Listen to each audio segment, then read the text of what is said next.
우리 함께 한 목소리로 읽겠습니다. 그러면 어떠하냐? 우리는 나으냐? 결코 아니라. 유대인이나 헬라인이나 다 죄 아래에 있다고 우리가 이미 선언하였느니라. 기록된 바 의인은 없나니 하나도 없으며 깨닫는 자도 없고 하나님을 찾는 자도 없고 다 치우쳐 함께 무익하게 되고 선을 행하는 자는 없나니 하나도 없도다. 그들의 목구멍은 열린 무덤이요 그 혀로는 속임을 일삼으며 그 입술에는 독사의 독이 있고 그 입에는 저주와 악독이 가득하고 그 발은 피 흘리는데 빠른지라. 파멸과 고생이 그 길에 있어 평강의 길을 알지 못하였고 그들의 눈앞에 하나님을 두려워함이 없느니라 함과 같으니라. 우리가 알거니와 무릇 율법이 말하는 바는 율법 아래에 있는 자들에게 말하는 것이니 이는 모든 입을 막고 온 세상으로 하나님의 심판 아래에 있게 하려 함이라. 그러므로 율법의 행위로 그의 앞에 의롭다 하심을 얻을 육체가 없나니 율법으로는 죄를 깨달음이니라. 아멘. 죄 아래에 있는 사람들이라는 주제로 말씀을 전합니다. 송충이는 솔잎을 먹어야 한다는 말이 있습니다. 송충이가 착각해서 자신이 송충이라는 사실을 잊어버렸다고 하면 나는 이제 송충이가 아니라 나는 장미꽃이 좋으니까 나는 거기 가서 꽃에 꿀을 빨아먹고 살겠다. 그러면서 송충이가 장미꽃에 붙어 있다면 어떻게 되겠습니까? 네, 가시에 찔려 곧 죽게 될 것입니다. 인간에게 가장 중요한 것이 뭐냐면 자기 자신을 바르게 인식하는 겁니다. 나는 누구인가? 이죠. 모든 과도함과 비극이 자신을 잘못 인식하는 데서 비롯된다는 것입니다. 이런 의미에서 2400여 년 전에 이런 이야기가 있어요. 소크라테스라고 하는 사람이 이런 이야기를 했습니다. 너 자신을 알라. 이 말은 인간에게 얼마나 중요한 말인지 모릅니다. 실은 이 소크라테스가 이 말을 하기 전부터 성경에는 이 말이 있었습니다. 자, 오늘 그 말씀을 사사기 9장에 보면 찾아보진 않겠습니다. 사사기 9장에 가면 이러한 예화가 나옵니다. 어느 날 숲속에서 나무들이 모여 왕을 뽑는 투표를 합니다. 자, 나무들이 제일 먼저 청구한 나무가 뭐냐면 감람나무입니다. 야, 감람나무, 네가 우리의 왕이 되어주라. 이렇게 얘기하니까 감람나무가 나는 열매를 맺어 그 열매의 기름으로 사람과 하나님 앞에 영광을 돌리는데 나는 그 일을 할 수가 없어. 이렇게 얘기하면서 거절합니다. 그러자 두 번째, 무화과 나무에게 왕이 되어 달라고 청하죠. 무화과 나무도 똑같이 이런 대답을 합니다. 나는 달고 맛있는 열매를 맺어 하나님과 사람을 기쁘게 해야 하는데 내가 어떻게 내 의무를 저버리고 나무들을 위해서 군림할 수 있겠느냐. 거절합니다. 자, 이번에는 포도나무입니다. 포도나무에게 청했습니다. 포도나무도 역시 나는 하나님과 사람에게 포도주를 바쳐야 하는데 내가 어떻게 나무들 위해서 군림할 수 있겠느냐. 거절하죠. 마지막은 어떤 나무일까요? 가시나무입니다. 가시나무에게 청하자 가시나무는 내가 임금이 될 테니 너희는 다 내 그늘에 쉬어라. 이렇게 얘기합니다. 가시나무에 그늘이 있습니까? 없습니까? 없죠. 그런데 가시나무는 한술 더 뜨면서 이렇게 얘기합니다. 너희는 다 내 명령을 들어라. 그렇지 않으면 내 가시에서 불을 내어 레바논의 백향목이라 할지라도 다 태워버리겠다. 이렇게 엄포를 놓죠. 이 레바논의 백향목은 당시 중동 지방에서 최고급 나무입니다. 즉, 이 가시나무는 자신이 백향목보다 우월하다고 착각하는 것입니다. 자신이 누군지를 모르는 거죠. 이 예화가 사사기 9장에 나오는 이유는 이 사사 기드온의 아들 아비멜렉이 자기 자신을 착각해서 돌이킬 수 없는 잘못을 저지르는 일에 대하여 스스로 민족의 지도자가 되겠다고 하는 그 말에 대하여 형제들 다 죽이는 일이 벌어지잖아요. 그래서 한 사람이 살아났는데 요담이라고 하는 형제 한 사람이 나타나서 구사일생으로 생명을 보존해서 아비멜렉 앞에 섭니다. 그리고 이렇게 얘기하죠. 야, 너 자신을 알아. 너는 왕이 될 수 없어. 이렇게 얘기하자 이 이야기를 듣지 않는 거죠. 어, 그래서 이 요담이 이 예화를 들어서 아비멜렉에게 얘기한 겁니다. 그런 아비멜렉은 그 말을 듣지 않고 자신의 길을 갑니다. 그리고 결국 여인이 던진 맷돌의 두개골이 깨져서 결국에는 병사의 칼에 찔려 비참한 죽음을 맞이하게 되죠. 인간이 자기 자신을 알아야 한다는 것은 성경에서 얘기하는 일관된 내용입니다. 우리가 누군지 모르면, 내가 누군지 모르면 우리는 비참해질 수밖에 없습니다. 하나님께서 창조하신 인간은 결국 탐욕으로 하나님의 말씀을 내던졌습니다.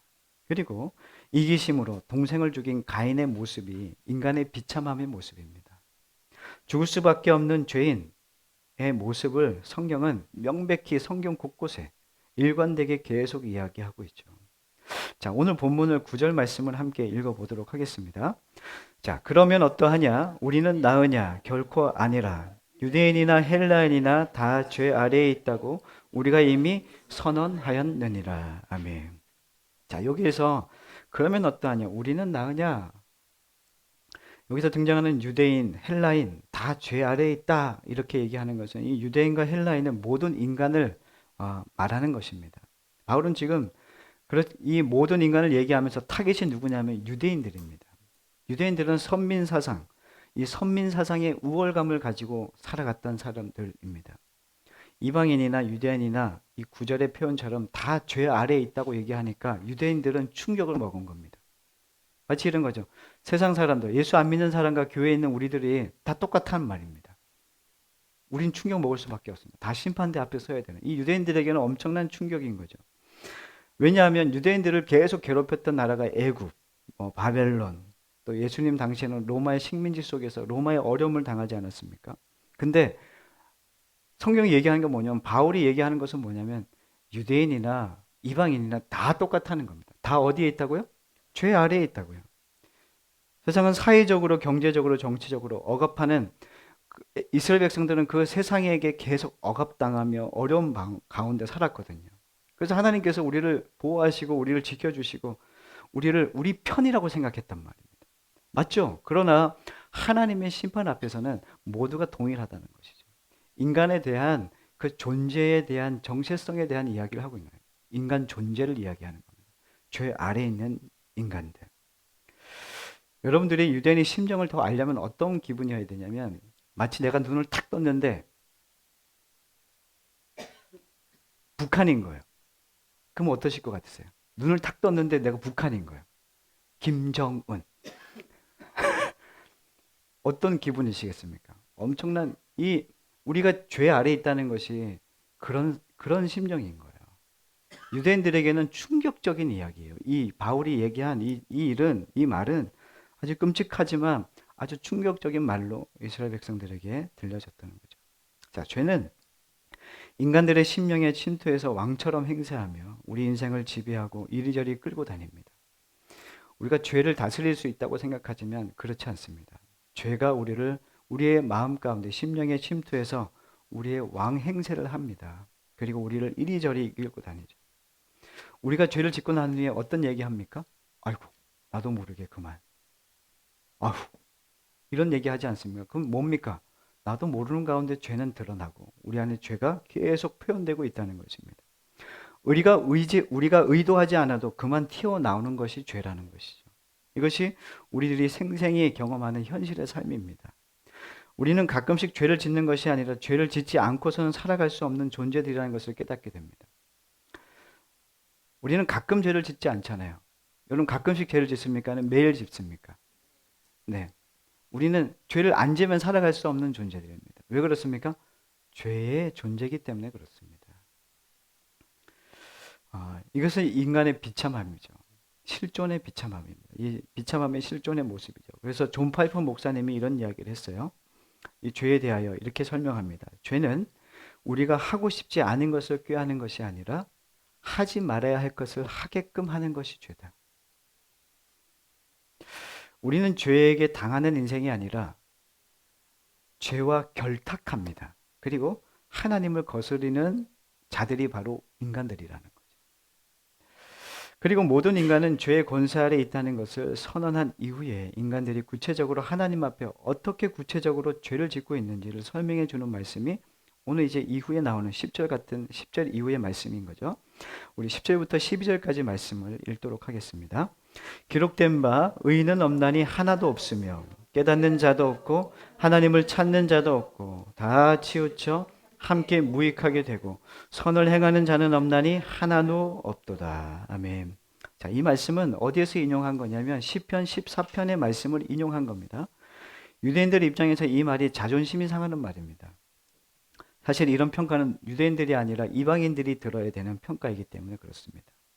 선민으로 부르시고 그들을 눈동자처럼 지키시고 인도하셨는데 이러한 평가는 유대인들에게는 엄청난 충격일 수밖에 없습니다. 본래 바울은 스스로 의인이라고 생각했던 사람입니다. 바울은 말씀에 능통한 자였고 가문적으로나 그의 혈통적으로나 그리고 그가 가진 지식적으로나 그리고 그가 스스로 모시고 있었던 가말리엘로부터 시작해서 율법을 배웠던 그 엘리트 코스를 받았던 그는 스스로 괜찮고 의인이라 생각했던 사람 중에 한 사람이었죠. 그런데 사도 바울이 이 말씀 앞에 부딪혔던 겁니다. 의인은 없나니 하나도 없다. 하나님을 만나고 난 다음에 자신이 의인이 아니라는 것을 깨닫게 된 겁니다. 이것이 사도 사울이 바울 되게 한 하나님의 일하심이었습니다. 내가 의인이 아니구나. 바울은 스스로 의인이라고 생각하고 살았거든요. 그래서 기독교인들을 잡아서 죽이고 그들을 감옥에 가두는 일이 잘 하는 일이라고, 율법에 상응하는 일이라고, 하나님의 말씀을 믿는 삶의 모습이라고 스스로 여기고 살았었는데 이제는 예수를 만나고 나니까 내가 행하는 모든 일들이 잘못된 것인 걸 알았고 내 존재에 대하여 내가 얼마나 죄인인지, 큰 죄인인지를 알게 된 거죠. 그게 뭐였냐면 오늘 말씀해 보니까 10절의 말씀이 이렇게 시작합니다. 기록된 바입니다. 기록된 바. 이게 뭐냐면 기준이 중요하다는 거예요. 기준. 죄에 대한 기준이 뭐냐는 얘기예요. 자, 100m 예를 들어서 100m 달리기를 합니다. 100m 커트라인은 몇 초냐면 10초예요. 10초 안에 들어오면은 이 사람은 통과해요. 그러면 10초를 못 들어와요. 어떤 사람은 15초. 저 같은 사람은 한 11초 정도 나오겠죠? 네. 네. 자, 네. 농담입니다. 어떤 사람은 20초, 어떤 사람은 40초. 자, 그러면 우리 상대적으로 볼 때 11초가 더 낫습니까? 40초가 더 낫습니까? 그러니까 이게 바로 상대적인 거예요. 우리 인간들은 기준이 뭐냐면 나예요. 나보다 잘한 사람, 나보다 못한 사람. 근데 기록된 바라고 하는 이 말씀은 성경이 기준이라는 말입니다. 하나님의 말씀. 그러니까 하나님이 기준이신 거예요. 하나님이 기준이실 때 우리가 괜찮은, 내가 성심이 착해서 날 때부터 좀 내가 좀 성심이 좀 착해요. 그래서 착한 사람들 있잖아요. 우리 보면은 예수 안 믿는 너무 착해. 착한 죄인이에요. 그러니까 죄를 많이 짓는 악한 죄인인 거죠. 그러니까 죄를 많이 짓는 사람이 있고 죄를 좀 적게 짓는 사람이 있어요. 근데 하나님의 기준은 뭐냐면 죄가 있냐 없냐예요. 그러니까 죄가 없어야 돼요. 하나님의 나라에 들어가려면 구원받는 사람은 죄가 없어야 돼요. 그러면 내가 99 있든 내가 1% 있든 이건 중요하지 않아요. 하나님 편에서는. 죄가 있냐 없냐가 중요해요. 이게 기록된 바라고 얘기하는 말씀입니다. 하나님께서 우리는 불합격이에요. 다 불합격이에요. 우리의 의로는 불합격이에요. 사도 바울이 자신이 불합격인 걸 그때 알게 된 거예요. 나는 괜찮은 그리스도인이라고 생각한 거죠. 괜찮은 사람이라고 생각한 거예요. 우리도 그렇지 않습니까? 신앙생활을 하는데 나는 저 사람보다 좀 괜찮아. 나는 저 사람보다 뭘 좀 열심히 하고 있어. 나는 저 사람보다 이런 생활을 하고 있고 이렇게 주님 앞에 살고 있어. 라고 생각하지만 기준이 뭐예요? 다? 저 사람, 이 사람. 우리가 만들어낸 틀 안에서 우리는 거기 안에서 경쟁하고 있다고요. 근데 하나님 그거 아니라고 얘기하는 거예요. 우리는 어디 앞에서 신앙생활을 하냐면 하나님 앞에서 신앙생활을 하죠. 그래서 그거를 코람데오라고 합니다. 하나님 앞에서 코람데오입니다. 우리는 하나님 앞에서 서 있는 사람들이지 신앙생활을 여러분들이 목사 앞에서 하시면 안 돼요. 하나님 앞에서 하셔야 됩니다. 교회는 목사가 없어도 돌아가야 돼요. 할렐루야? 아멘. 교회는 하나님이 주인이신 거예요. 목사가 아니고 어떤 성도의 힘 있는 어떤 성도가 아닙니다. 하나님이 이 교회의 주인이 되셔서 하나님이 그 길을 인도하시는 겁니다. 기록된 바. 이 기준이 중요하다는 것이죠. 이 말씀과 관련해서 인간들의 실상에 대해서 이렇게 표현하는데, 자, 우리 사사기, 우리 로마서를 잘 접어두시고 이사야 말씀을 한번 찾아보도록 하겠습니다. 이사야 64장입니다. 인간이 얼마나 그 실상이 더러운 존재인지를 드러내주는 표현입니다. 자, 이사야 64장 5절에서 7절까지 말씀입니다. 자, 함께 읽겠습니다. 시작. 주께서 기쁘게 공의를 행하는 자와 주의 길에서 주를 기억하는 자를 선대하시거늘 우리가 범죄함으로 주께서 진노하셨사오며 이 현상이 이미 오래되었사오니 우리가 어찌 구원을 얻을 수 있으리까?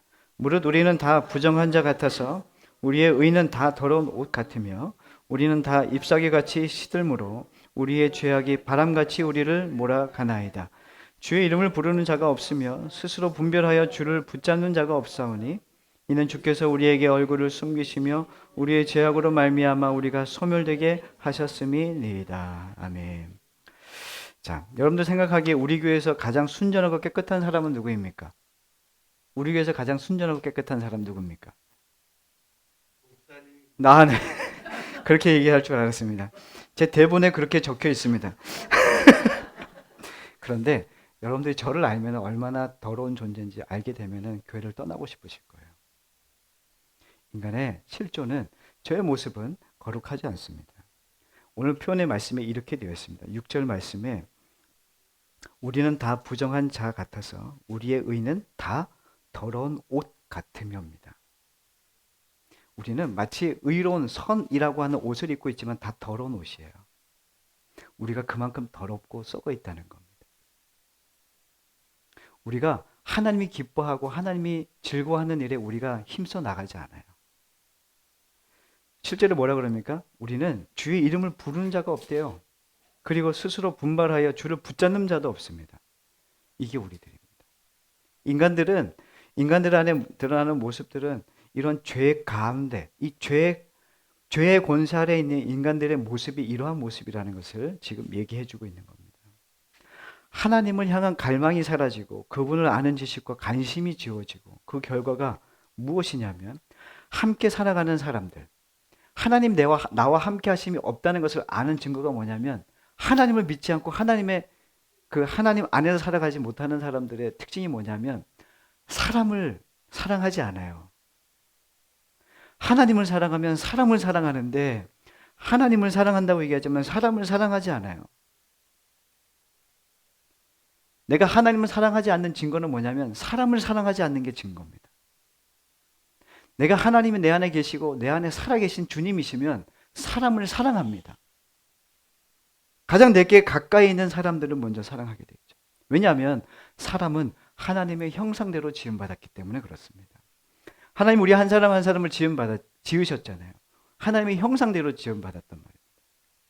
그런데 우리가 하나님을 사랑한다고 얘기하는데 옆에 있는 내 가족과 내 형제 그리고 특히나 우리 교회 안에서 보면은 이 교회 안에 같은 공동체로 살아가고 있지만 같은 성도를 사랑하는 마음이 없어요. 하나님은 예배하고 하나님을 사랑한다고 얘기하는데 성도들 안에 그런 사랑이 없다. 그럼 그건 진짜 사랑인가? 아니라는 것이죠. 마태복음 22장에 뭐라고 얘기했습니까? 예수님이 주신 명령, 하나님을 사랑하고 이웃을 사랑하는 겁니다. 자, 하나님도 사랑해야 되고 이웃도 사랑해야 됩니까? 두 가지가 아닙니다. 이건 하나예요. 두 가지로 얘기한 게 아니라 하나님 사랑과 이웃 사랑 하나를 얘기한 거예요. 하나님을 사랑하는 사람은 이웃을 사랑하게 되어 있습니다. 하나님을 사랑하기 때문에 이웃을 사랑하는 거예요. 이웃을 사랑하고 있다는 것은 하나님 사랑 안에 있다는 겁니다. 이게 예수님께서 말씀해 주신 사랑에 대한 이야기입니다. 명령이에요, 명령. 자, 하나님을 사랑하지 않는 사람들의 모습이 다시 로마서 3장 13절 14절 말씀에 이렇게 표현되고 있습니다. 함께 읽겠습니다. 그들의 목구멍은 열린 무덤이요 그 혀로는 속임을 일삼으며 그 입술에는 독사의 독이 있고 그 입에는 저주와 악독이 가득하고. 아멘. 바리새인들은 입만 열면 율법 이야기를 했습니다. 다시 말하면 하나님 이야기를 했다는 이야기예요. 그러나 하나님 보시기에는 겉과 속에 다 아, 다른 거짓과 또 죄악으로 가득 차 있었다는 것을 지금 꼬집고 있는 것이죠. 여러분들 한 주간 살아오면서 입술과 혀로 사람들에게 상처 준 일이 있습니까? 없습니까? 딸 아이랑 차를 타고 이제 다니다 보면은 대화를 많이 해요. 그러니까 학교 등교하고 뭐 이렇게 하교시키느라고 다니다 보면은 그런 얘기를 많이 하죠. 한민이가 잘한 일이 있으면 야, 너 참 잘했다. 그러면 애가 어깨가 이만큼 올라와요. 이만큼. 막 머리 위로 올라와요. 막 이렇게 하고. 좋아가지고. 그런데 아이가 어떤 부분에 좀 제가 좀 속상한 일이 있잖아요. 그 일에 대해서 얘기해줘요. 야, 너 그거 꾸지람하고 막 이렇게 하면은 애가 뭐라고 얘기하는지 아십니까? 그거 아빠 닮아서 그래. 엄청 말에 상처를 받았어요. 네. 여러분들, 근데 우리가 그런 말에 상처를 많이 준단 말입니다. 잘한 건 누구 탓? 내 탓? 잘못한 건? 부모님 탓. 우리 13절, 14절에 이 주목되는 내용이 뭐냐면, 목구멍은 열린 무덤이고, 입술에는 독사의 독이 있고, 입에는 저주와 악독이 가득하다. 시편 140편에 이걸 농축해 놓은 말이 있는데, 시편 140편 2절, 3절 말씀에 제가 읽겠습니다. 그들이 마음으로 악을 꾀하고 싸우기 위하여 매일 모이며 뱀같이 그 혀를 날카롭게 하니 그 입술 아래에는 독사의 독이 있나이다. 여기 뭐라고 되어 있냐면 140편 2절에는 그들이 마음속으로 악을 꾀합니다. 사람은 계속 악을 꾀하는 일만 열심히 한다는 얘기예요. 그래서 뭐 합니까? 싸우기 위하여 뭐 한다고요? 매일 모인대요. 여러분들 이거 제가 어떤 집사님을 통해서 들은 겁니다. 요즘에 국회의원들이 일을 그렇게 열심히 한대요.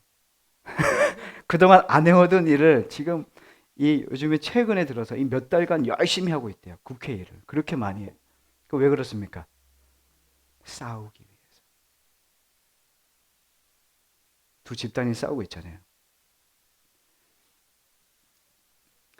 마음속으로 악한 마음, 이 악함이 마음속에 이 악함을 꾀하고 싸우기 위하여 뭐 합니까? 매일 모여서 지지고 볶는 거예요.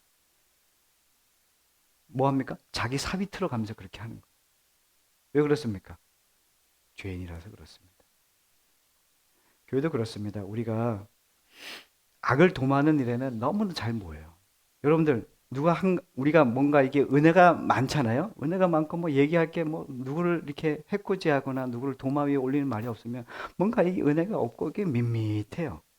그렇지 않습니까? 뭔가 도마 위에 올라와야 되잖아요. 그럼 여러분들이 말이 좀 많아지고 에너지도 좀 솟고 하잖아요. 그렇게 아니라고 표정 짓지 마세요. 우리는 뭐냐면 누군가 하나 도마 위에 올라오면 아주 힘이 생긴다는 말입니다. 아닌가?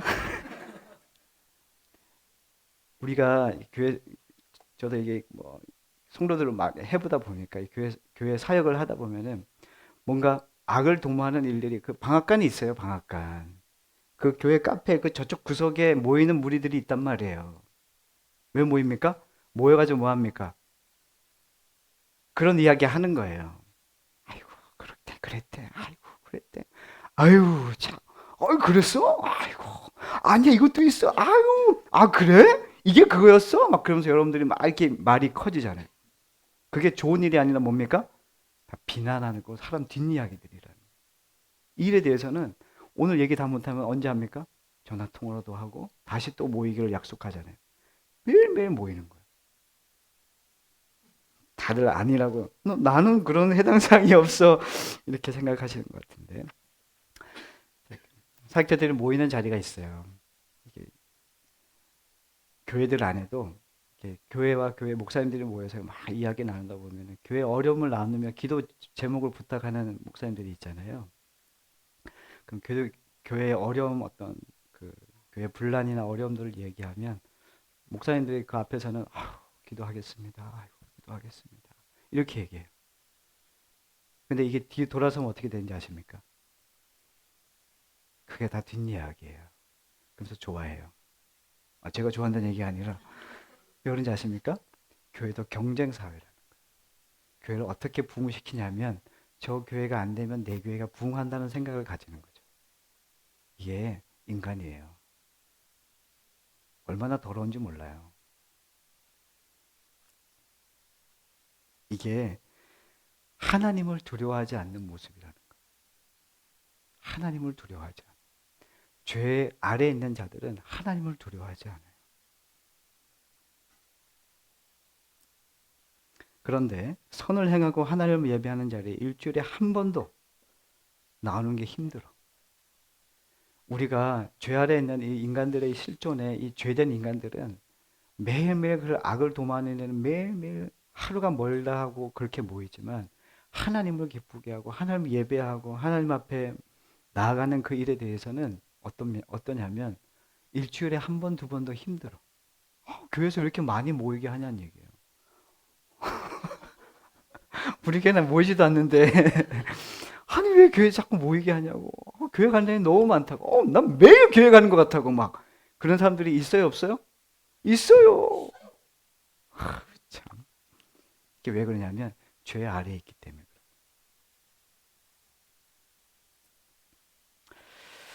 자, 우리 함께 말씀을 또 하나 좀 찾아보겠는데요. 야고보서 말씀을 한번 찾아보겠습니다.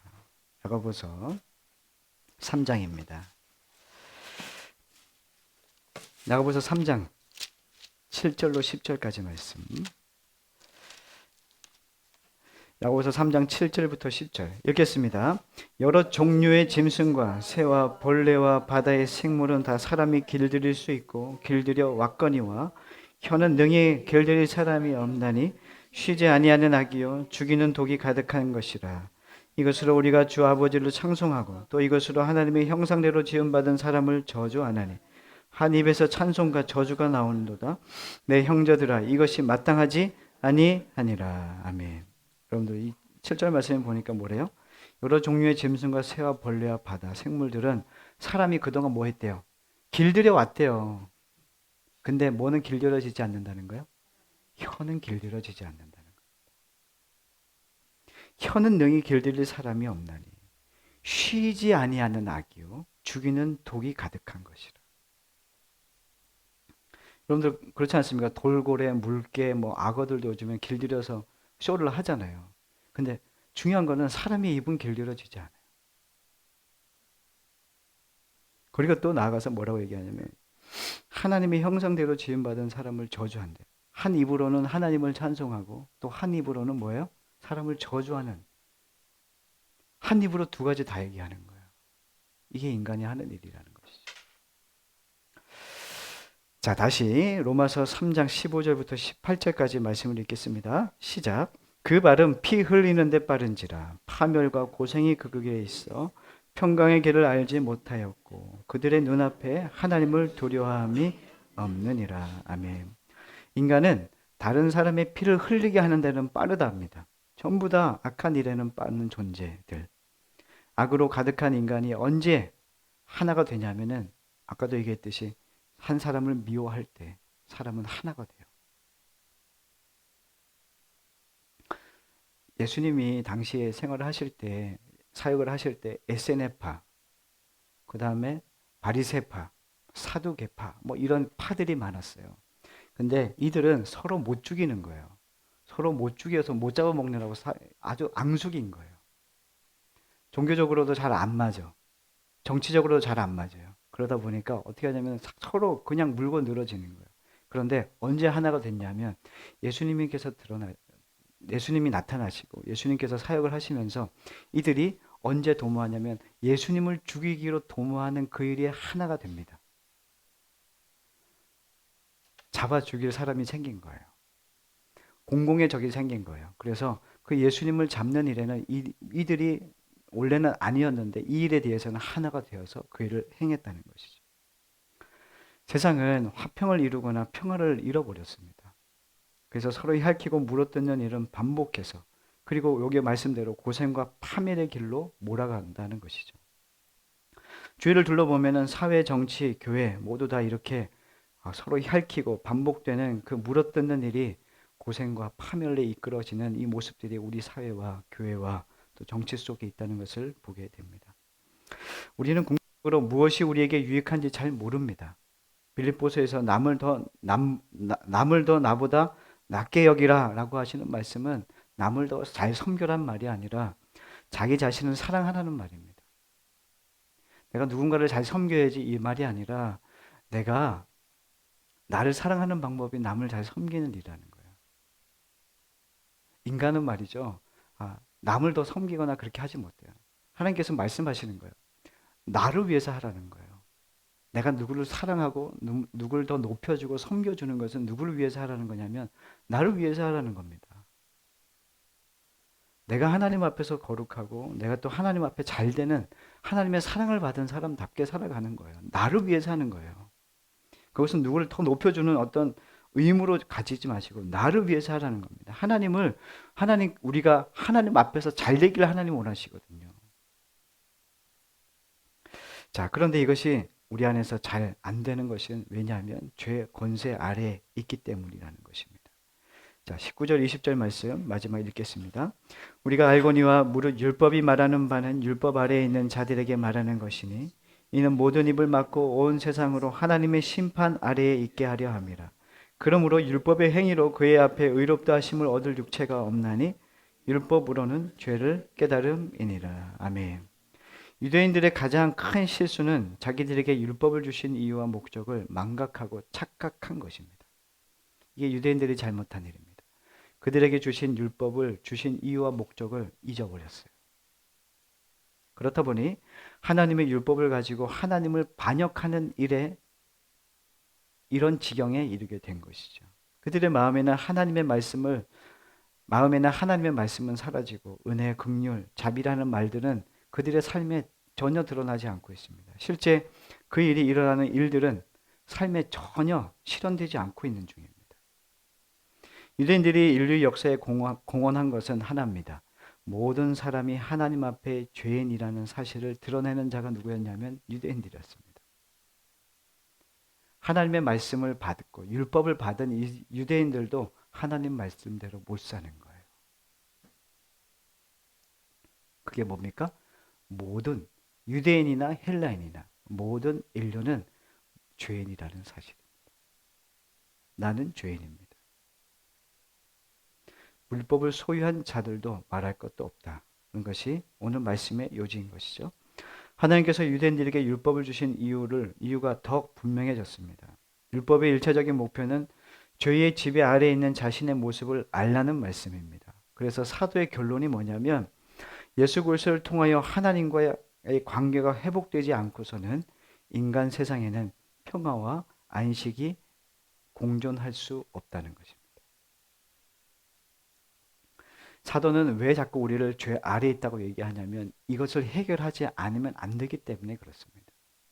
우리가 죄인이라는 사실, 이것을 인식하고 죄의 문제를 해결하지 않으면 인간 세상은, 우리가 사는 이 세상은 이 평화와 안식이 우리 세상에 이루어질 수 없다는 겁니다. 우리의 존재에게도 그렇고 말입니다. 하나님이 없는 세상, 하나님 없는 사회로 서로를 향해 핥히기만 하는 것이 이 세상이란 말입니다. 뭔가 우리가 대단한 일을 하고 돌아서면 뭔가 거룩한 일을 할 것 같은데 그렇지 않잖아요. 반복돼요. 여러분들은 대단한 죄를 짓지 않아요. 여러분들은 아주 창조적인 죄를 못 짓는다고요. 왜냐하면 죄인은 계속 죄를 반복해요. 특별한 죄를 짓는 게 아니라 매일 했던 그 죄를 반복하는 거예요. 여러분들 승질 잘 내시잖아요. 화 잘 내시죠? 난 뒷담화 잘 하시잖아요. 또 뭐 합니까? 욕도 잘 하시잖아요. 또 뭐 합니까? 그거예요. 다 그거. 뭔가 창의적인 죄를 못 짓고 계속 했던 죄를 계속 지어요. 그러면서 근데 또 우리는 매일 주님 앞에 이렇게 나옵니다. 주님 또 지었어요. 또. 주님 또 지었습니다. 또 그거 했어요. 주님 또 이런 죄를 지었습니다. 우리의 죄가 이 정도예요. 창의적인 죄를 짓는 게 아니라 매일 반복되는 그 죄 속에서 우리가 이 굴레 속에서 아무것도 해결하지 못해요. 왜요? 죄 아래에 있으니까요. 이 말씀을 들으신 여러분들이 왜 목사님 자꾸 죄 얘기하지? 로마서는 왜 이렇게 지겨운 건가 원래? 이 말씀 앞에 쓰셔야 됩니다. 내가 누군지를 모르면은, 내가 어떠한 존재인지 모르면 하나님의 은혜가 필요 없다니까요. 계속 뭐 하는 줄 아십니까? 교회 와서 계속 돈 달라 그러는 거예요. 주님 돈 좀 주십시오. 돈 좀. 아니 문제 좀 해결해 주십시오. 그거 왜 구할 게 없어요? 예수 믿는 이유가 뭡니까 여러분들? 여러분들 예수 믿는 이유가 무엇입니까? 좀 신앙이 되면 구원입니다. 구원. 구원 받았어. 주님, 저는 구원 받았습니다. 근데 구원 받은 게 끝입니까? 아니죠. 구원, 하나님이 주신 이 구원을 우리가 받았잖아요. 이 십자가의 은혜를 받아서 구원 받았어. 근데 거기서 끝나지 않아요. 뭐냐면 존재를 이야기한다. 구원은 그가 존재됨이 이제 바뀌었다는 것을 이야기하는 거예요. 내가 어디에 속한 자인지를 알게 되는 거예요. 말씀을 읽어볼까요? 오늘 말씀 이거 하나만 찾고 끝내겠습니다. 로마서 6장 1절 2절 말씀입니다. 자, 우리는 구원받았다는 것은 우리의 존재를 의미하는데 이런 의미입니다. 함께 읽겠습니다. 6장 1절로 2절 시작. 그런즉 우리가 무슨 말을 하리요? 은혜를 더하게 하려고 죄에 거하겠느냐? 그럴 수 없느니라. 죄에 대하여 죽은 우리가 어찌 그 가운데 더 살리요? 아멘. 뭐랍니까? 우리는 뭐에 대해서 죽었다고요? 죄에 대해서. 이게 무슨 말이냐면 우리는 죄에서 해방됐다는 거예요. 예수 안에 있는 사람들은 뭐냐면 내가 이제 죄의 권세 아래 있지 않다는 거예요. 이걸 믿는 거예요. 이 존재됨으로 살아가는 겁니다. 그럼 내가 죄가 있는 곳에 은혜가 더 있다며? 아니 그 죄가 있는 곳에 은혜가 더 있다가 내가 죄를 더 짓겠습니까? 그럴 수 없다는 거죠. 왜요? 이제 나는 죄 아래에 있는 게 아니라 하나님의 은혜 아래에 있는 존재란 말이에요. 나는 죄에 대하여 죽었습니다. 그럼 나는 어디에서 살아있는 거예요? 하나님의 은혜에, 하나님의 말씀에 살아있는 존재, 반응하고 있다는 거예요. 그건 뭐냐면 존재가 바뀌었다는 거예요. 나는 구원받았어. 나는 천국 가. 이게 끝이 아니라 나는 구원의 확신이 있어. 이게 끝이 아니에요. 구원은 내가 구원받은 존재로 하나님 백성 됐어요. 그러면 그것이 끝이 아니라 이 땅에서 어떻게 사냐면은 죄에 대하여 죽고 하나님의 은혜에 대하여 살아있는 존재로 그 말씀에 반응하는 거예요. 하나님 말씀 앞에 순종하는 겁니다. 이게 그리스도인들이 살아가는 삶이라는 것입니다.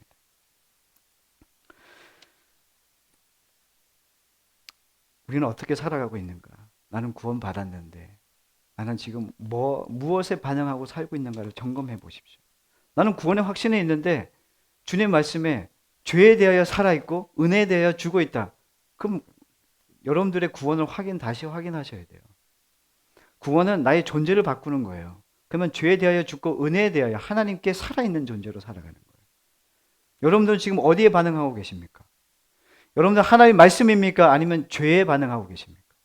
예전에 내가 살아가던 그 삶의 방식, 세상의 방식으로 살아가십니까? 아니면 완전히 바뀌어진 하나님 나라의 방식으로 살아가고 계십니까? 스스로 점검하십시오. 그리고 내가 얼마나 죄에 있는지 깨달으셔야 됩니다. 그리고 나의 죄를 깨끗게 하시는 그 십자가 앞으로 나아가셔서 나의 존재를 깨끗하게 하시고 새롭게 만드시는 이 일에 대하여 믿음으로 달려나아가시는 여러분과 제가 되기를 간절히 소망합니다.